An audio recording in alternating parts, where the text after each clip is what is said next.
پورے خاندان میں منتقل ہو گئے نا. انتقال ہوا تو جنازہ میں نے پڑھایا والد صاحب کا.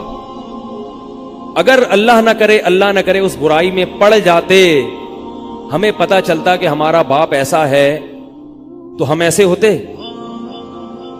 ویسے تو ابھی بھی کوئی اتنے نیک نہیں ہے, لیکن گیٹ اپ تو ہے نا. گیٹ اپ تو اللہ نے مولویوں والا دے دیا نا, تھوڑے تھوڑے تو دیکھنے کی حد تک تو نیک بنا دیا نا. ایسے نہیں ہوتے ہم. تو یہ جو برکات ہیں یہ نسلوں میں منتقل ہوتی ہیں. نسلوں میں اتنی عزت دی اللہ نے, اتنی عزت دی تھی کہ انتقال کے وقت محلہ رو رہا تھا, پورا محلہ رو رہا تھا انتقال. اور بہت سے لوگوں نے والد صاحب کی قبر کے پاس نہ جگہ گھیر لی تھی کہ ہم یہاں دفن ہوں گے. حالانکہ مسجد کے امام نہیں تھے, کچھ بھی نہیں, کوئی ایسی شخصیت نہیں تھے کہ وہ کوئی مقتدی اور رہبر سمجھے جاتے. تہجد کا معمول تھا, تلاوت کا معمول تھا. اور میں نے خود بھی کئی دفعہ نوٹ کیا, ایسا لگتا تھا ان کے منہ سے خوشبو آتی ہے, ایسا محسوس ہوتا تھا. ایسا اللہ نے, کیونکہ تلاوت بہت زیادہ کرتے تھے. جب انتقال ہوا ہے نا جس دن, اس دن بھی آدھا گھنٹہ تلاوت کر کے اٹھے. گھر میں ان کا معمول تھا, گھر میں آنے کے بعد آفس سے جب گھر میں آتے تھے نا, سب سے پہلے نہا کے, عجیب ان کے معمول تھے, نہاتے لازمی تھے روزانہ. اور چونکہ فوجی تھے نا, تو فوجیوں کی جو ایک روٹین ہوتی ہے نا, وہ تبدیل نہیں ہوتی. اب جب فوج میں تھے تو گرم پانی سے نہانے کی عادت تھی, تو جون میں بھی گرم سے ہی نہاتے تھے. ہم کہتے, اب والد صاحب سے کہتے گرمی ہو رہی ہے, لیکن وہ ایک روٹین ہوتی ہے نا فوجیوں کی. بس وہ آنا ہے, دھوتی پہنی, غسل خانے میں چلے گئے, پانی گرم پہلے کیا, اپنا کام سارا خود کرنا, کسی سے کام ہی نہیں لیتے تھے. اور وہ 2 منٹ کے اندر ایسے پھرتی سے نہاتے تھے. ہم حیران, یہ کیسے نہاتے ہیں اتنی دیر میں؟ کہتے میں صابن سے باقاعدہ تسلی سے نہایا ہوں. اتنی جلدی پھرتی میں کام کرتے تھے. آتے ہی تلاوت کرنی, اور تلاوت اونچی آواز میں کرتے تھے. پورے گھر میں والد صاحب کے تلاوت کی آواز آتی تھی. مجھ سے غلطی یہ ہوئی کہ انتقال سے چند دن پہلے میں ان کی تلاوت سن رہا تھا, تو میرا دل چاہا میں اس کو ریکارڈ, اس وقت ریکارڈنگ کا اتنا زیادہ نہیں ہوتا تھا, میں نے کہا اس کو میں ریکارڈ کر لوں, لیکن وہ ریکارڈ میں نہیں کر سکا. میں نے کہا چلو بعد میں کر لوں گا, اور ان کا انتقال ہی ہو گیا. تو تلاوت اونچی آواز سے ٹوپی اتار کے تلاوت کرتے تھے. تو جس دن انتقال ہوا ہے, اور اللہ سے کہتے تھے کہ اللہ کسی کا محتاج نہ بنانا, ساری زندگی کسی سے خدمت نہیں لی, صرف جو ہے نا کمر دبواتے تھے بیٹوں سے اپنے. تو مجھ سے بھی دبواتے تھے, میرا یہ انگوٹھا بڑا مضبوط ہو گیا ہے. وہ کمر پہ نا ان کے یہ ایسے مالش کر کے, ایسے کمر پہ میں مالش کرتا تھا والد صاحب کی, یہ تیل لگا کے نا ادھر, تو میرے انگوٹھے میں بڑی طاقت پیدا ہو گئی تھی. مجھے کہتے تھے یار تم ہو باریک سے, میرے باقی بھائی ذرا, لیکن یار تمہارے ہاتھ میں بڑی طاقت ہے. تو میں کہتا تھا کہ یہ میرے ہاتھ میں طاقت نہیں ہے, یہ مالش کر کے نا یہ انگوٹھا بہت مضبوط ہو گیا ہے. تو کیا تھا, تلاوت کی انتقال سے پہلے, اور بار بار دعا کیا کرتے تھے کہ اللہ بستر پہ لیٹوں نہیں. زندگی میں ہم نے کبھی نہیں دیکھا والد صاحب بستر پہ لیٹے ہوں, یعنی بیمار ہو کے لیٹے ہوں. اپنا سارا کام پھرتیلی پن سے کوئی بالکل. تو وہی ہوا, موت کے وقت بھی ایسا ہی ہوا. آئے ہیں, تلاوت کی ہے, پھر اس کے بعد گئے عشاء کی نماز پڑھنے, صف میں بیٹھے ہوئے تھے کہ گر گئے. صف سے اٹھا کے ان کو ہاسپٹل لے کر گئے ہیں, نماز کی اقامت ہو رہی ہے, اور وہیں اٹیک ہوا, اور وہی ان کا قبر کا سفر. کتنی اچھی موت دی اللہ تعالیٰ نے, کہ ایک دن کیا ہوا, بارش میں بھیگتے بھیگتے آئے ہیں گھر میں, اور فوراً نماز کے لیے گئے. تو والدہ نے کہا کہ بھائی ابھی بارش ہو رہی ہے. انہوں نے کہا اللہ بولے گا آفس سے یہاں تک پہنچ گئے, اور اب یہاں سے مسجد تک نہیں جا رہے, اللہ کو بھی منہ دکھانا ہے. ایسے نماز کے پابند. سعودی عرب میں جب عمان میں ان کی جاب تھی, کئی گھنٹے کا گرمیوں کا روزہ ہوتا تھا, لوگ چھوڑ دیتے تھے. والد صاحب کہتے تھے مر جاؤں گا, رمضان کا روزہ نہیں چھوڑوں, کچھ بھی ہو جائے رمضان کا روزہ کیسے چھوڑوں. تراویح کبھی نہیں چھوٹتی تھی, رمضان کا روزہ کبھی نہیں چھوٹتا تھا. میں یہ نہیں کہہ رہا کہ کوئی برائی تھی نہیں ان میں, ایسی کسی کی تعریف کرنا غلط ہے, مگر اللہ نے مجموعی لحاظ سے ان میں بڑی صفات رکھی تھیں. یہ صفات کیسے پیدا ہوئیں؟ اللہ نے ایک برائی سے بچنے کی توفیق دی. تو میں نے یہ اسی میں ان کی موت واقع ہوئی ہے. اور رات کو 12 بجے انتقال ہوا. ان کے سارے کام ایسے ہوتے تھے, موٹے موٹے کام اور چپکے چپکے. شو بازی کا بالکل بھی شوق نہیں تھا ان کو. حج, ہمارے محلے سے جب کوئی حج کرنے جاتا تھا نا, 6 مہینے پہلے اعلان ہوتا تھا فلاں صاحب حج پہ جا رہے ہیں. لوگ پہلے سے آ کے نا ان سے دم کروانا. اب تو لوگ بہت حج پہ جاتے ہیں, اس وقت یہ 25 سال پرانی بات کر رہا ہوں میں, اس وقت حاجی کی بڑی ویلی ہوتی تھی. حج پہ جو جانے والا ہوتا تھا نا, لوگ اس سے پہلے سے ماشاءاللہ حج پہ جا رہے ہیں. ہمارے امام صاحب پوری رننگ کمنٹری شروع کرتے تھے اسپیکر پہ. اب وہ حج پہ جانے والے ہیں, اب ان کا نام آ گیا ہے. جنازے کی بھی رننگ کمنٹری ہوتی ہے ہمارے محلے میں, اللہ امام صاحب کی مغفرت فرمائے, انتقال ہو گیا ان کا بھی. اس کو لوگ کہتے تھے یہ رننگ کمنٹری شروع کر دیتے ہیں. جنازے کی چارپائی اٹھ چکی ہے, تمام حضرات سے گزارش ہے کہ جنازہ گاہ میں پہنچ جائیں. اب جنازہ گھر سے نکل چکا ہے, میت کو غسل دیا جا چکا ہے, عیدی سینٹر سے لاش گھر میں آ چکی ہے. پوری نا کمنٹری ہوتی تھی. تو وہ جنازے کی بھی کمنٹری, اور اگر کوئی بیمار ہوتا تھا محلے کا تو اس کی بھی کمنٹری. آغا خان میں داخل ہیں, ان کے پتے میں ڈاکٹر نے پتھری بتائی ہے. غفار بھائی کے تمام حضرات سے گزارش, دعا کی گزارش ہے کہ اللہ ان کو شفائے کامل عاجل عطا فرمائے. پورا محلہ دعا کر رہا تھا, اللہ غفار بھائی کے پتے کی پتھری نکال دے. ٹھیک ہے, وہ چونکہ سیاسی تھے, جمعیت کے تھے, تو وہ پوری نا سیاست سے لے کے چلتے تھے ہر چیز. تو والد صاحب اب جب حج پہ جاتا تھا کوئی, تو اس کی پھر وہ جب حاجی صاحب آتے تھے ان کا بڑا استقبال. ہمارے والد صاحب کو یہ چیزیں پسند نہیں تھی. والد صاحب حج کر کے گئے پتہ ہی نہیں چلا, اور واپس کسی کو بولٹن مارکیٹ میں ملے. اس نے کہا ہم نے تو سنا تھا آپ حج کرنے گئے ہوئے ہیں. والد صاحب نے کہا میں بھی ابھی آیا ہوں. میں نے کہا ذرا بولٹن مارکیٹ سے ذرا ٹچ کرتا ہوا گھر چلو. ایک تھیلا تھا ان کے پاس, اسی تھیلے میں حج بھی ہو رہا ہے. پوری دنیا دیکھی تھی والد صاحب نے, پوری دنیا کا سفر کیا. بتاتے تھے کہ چین اور آسٹریلیا یہ 2 ملک ایسے ہیں جہاں میں نہیں گیا, باقی دنیا کا کوئی ملک ایسا نہیں ہے جس میں گیا نہ ہوں. لیکن اتنی سادگی کہ آپ کہیں گے کہ شاید یہ کبھی انڈا موڑ بھی نہیں آئے ہوں گے. کوئی شوبازی نہیں تھی, ایسے چپکے سے گئے ہیں اور حج کر کے چپکے سے واپس. شہرت پسند نہیں تھی, بالکل پسند نہیں تھی شہرت. تو کوئی بھی کام ہے بس آرام سے چپکے سے کر لیا. ختم قرآن کے موقع پر ہمارے امام صاحب نا سب کو بلاتے تھے. ہاں بھائی, اب تو والد صاحب کو پسند نہیں ہوتا تھا کہ نام لیا جائے میرا. تو یہ چیز لوگ ان کی پسند کرتے تھے. تو ان کی موت بھی ایسے ہی ہوئی ہے چپکے سے. رات 12 بجے انتقال ہوا. میں مدرسے میں تھا, ہم لوگ پہنچے, ہم تو حیران ہو گئے یہ کیسے ہو گیا بھائی ایک دم. تو ان کو غسل دیا, اور فجر کی نماز کے بعد جنازہ تیار تھا. فجر میں نمازی کم ہوتے ہیں. اعلان ہوا فجر کے بعد. جب پبلک ہمارے گھر آنا شروع ہوئی ہے تو جنازہ پڑھ کے ہم ان کو دفنا چکے تھے. لوگ کہہ رہے تھے یار یہ اتنی بڑی شخصیت, اتنے محبوب دنیا سے چلے گئے اور ہمیں پتہ بھی نہیں. ہم نے کہا بھائی گئے ایسے وقت پر ہیں, وہ سونے کا وقت ہوتا ہے, اس وقت اعلان ہوا تھا, مگر ظاہر ہے آپ کو پتہ نہیں چلتا. تو ایسے ہی چپکے سے خاموشی سے چلے گئے. تو لوگ یہی کہہ رہے تھے یار یہ نہ انہوں نے دنیا میں کبھی خدمت لی ہے, ٹھیک ہے نا, جنازے میں بھی کسی کو پریشان نہیں کیا, ایسے 2 صفیں ہوئی تھی جنازے کی, بس چلے گئے. تو کیسا اللہ نے چلتے پھرتے نماز کی حالت میں ان کو اٹھایا ہے. تو یہ میں نے یہ واقعہ سنا ہے نا, تو ایک صاحب باربڈوس سے شاید ملنے کے لیے آئے مجھ سے. تو مجھ سے وہ بیان انہوں نے سنا. پہلے میرا بیان سنتے تھے, مجھے پہچانتے نہیں تھے. امریکہ کی کسی ریاست میں تھے یا باربڈوس میں, اللہ عالم. تو مجھ سے ملنے کے لیے آئے.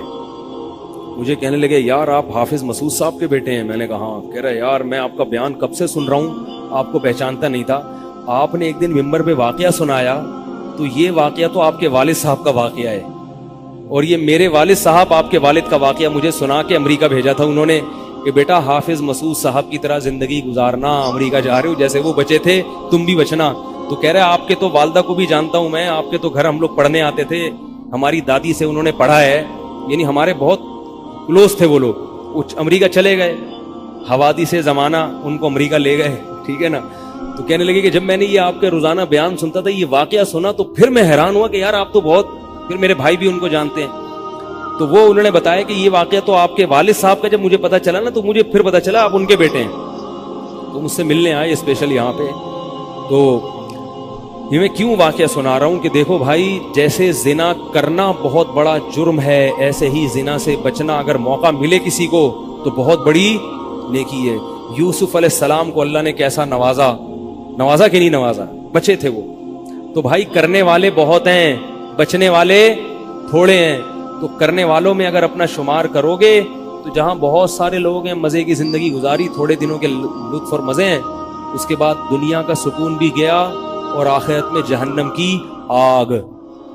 اور اگر بچنے والوں میں آ گئے تو ان تھوڑے لوگوں میں اللہ شامل کر لیں گے جو تھوڑے شکر گزار ہوتے ہیں. لیکن اس کا یہ مطلب نہیں ہے کہ ایسا ماحول کریٹ کرو کہ پھر آپ کو بچنے کا موقع ملے. دور بھاگو.